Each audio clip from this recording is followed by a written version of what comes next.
God's help. Thank you very much. Yes. I pray to the Almighty to bestow upon me His truth, His wisdom, and that I may be worthy of conveying His message, and that we can sanctify His name and bring peace to this world. Again, first of all, I would like to thank the organizers and everybody. I would personally like to greet and all my dear friends here, each one with proper to do, but unfortunately the time constraints doesn't allow that. First, we all pray for Mrs. Mustafa that to have a speedy recovery. I hope that with God's help, she's gone through so much. Last time we were here, we had to console for a loss. With God's help, she should be healthy and long, healthy years to do the will of the Almighty. I'd like to thank you personally. I was thanking you for being our host also in South Africa and doing a great job. God should also bless you amongst everybody else with the terrific work that everybody's doing. God should protect us all and give long years, and of course protect the people of Palestine.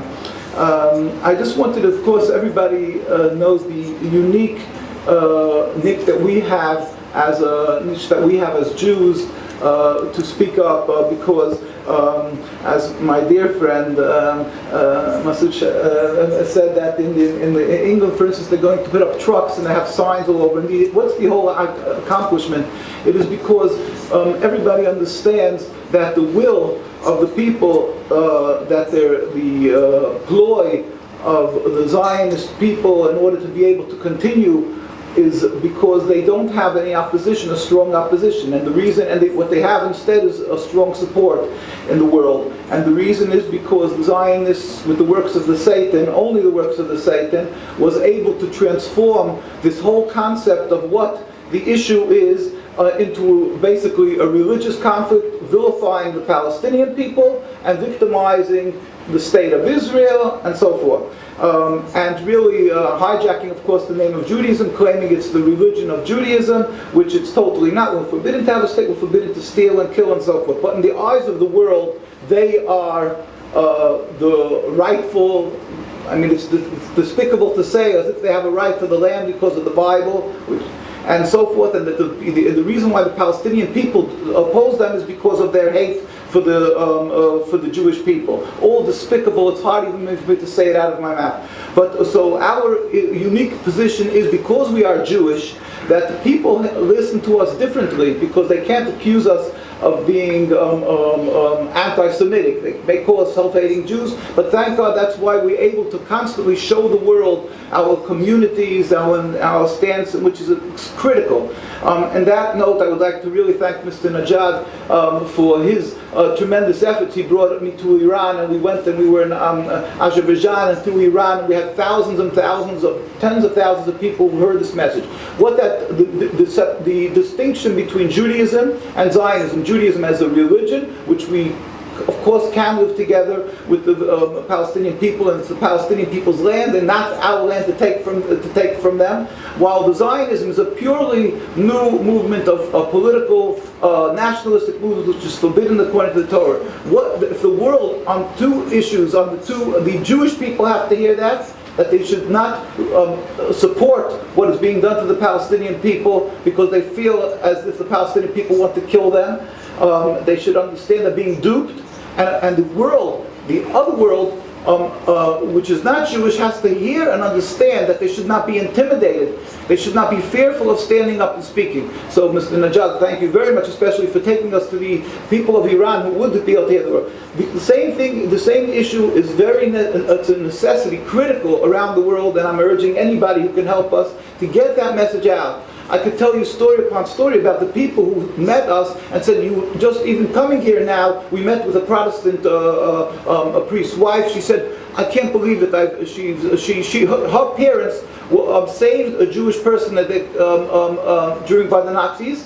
So they put their lives in danger, and she said, "Yeah, I can't understand it. It doesn't jive with me what they're doing to the Palestinian people. Yet I can never open my mouth." And she said, "Now I understand." And this is what's critical. So now she asked me for my papers and what they'll be able to speak in their Protestant churches and so forth. The concept is that they'll be able to open the doors to the world to be able to pose like you're trying to do in London with the buses and so forth. I may just mention that in the United States, when I mention the activities, I'm going to really go very fast.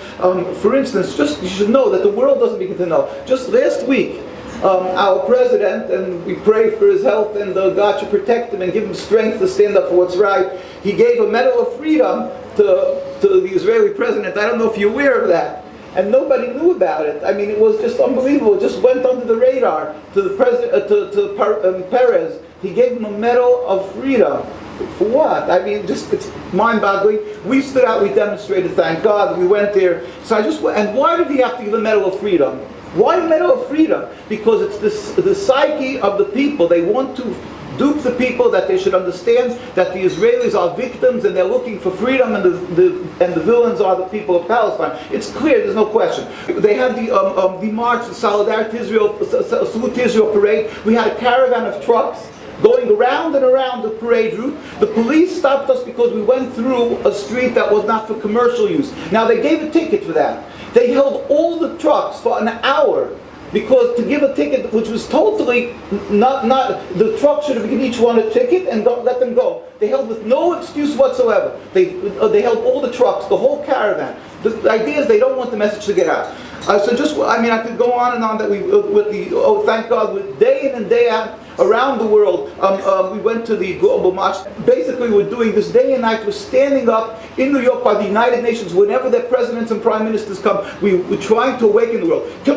Will we accomplish? I can't say that we will accomplish, because God is the one who accomplishes it. So we should never lose hope. It's God who has to accomplish. We have to do. We have to stand up and do. It may go slow, but our requirement is not to accomplish, but to do. But to do, we have to help each other. I'm going to make a special plea. Maybe it's not in its place, but we have a special plea to and thank you very much, Mrs.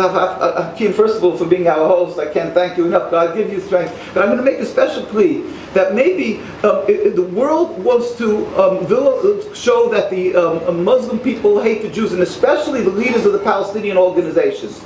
We would love to have a statement that that there is not this conflict between Jews and Muslims, and especially Palestinians. If you can help with making an arrangement, it would be, I think, a terrific a punch in the teeth for the Zionists. And we had the March to Freedom. You should know that they kept on saying that they wanted to show that we were attacked, which was not true. Thank God. That is the point. We have to break that. And in all the other countries, what can be done? We're pleading you to help us build bridges and get the message out that the world should understand clearly Zionism is totally legitimate, and with God's help, a speedy, and God help, a peaceful, without any more further bloodshed, a free Palestine sooner nowadays, so we can come together next year, or maybe tomorrow, and today maybe, and celebrate a free Palestine together.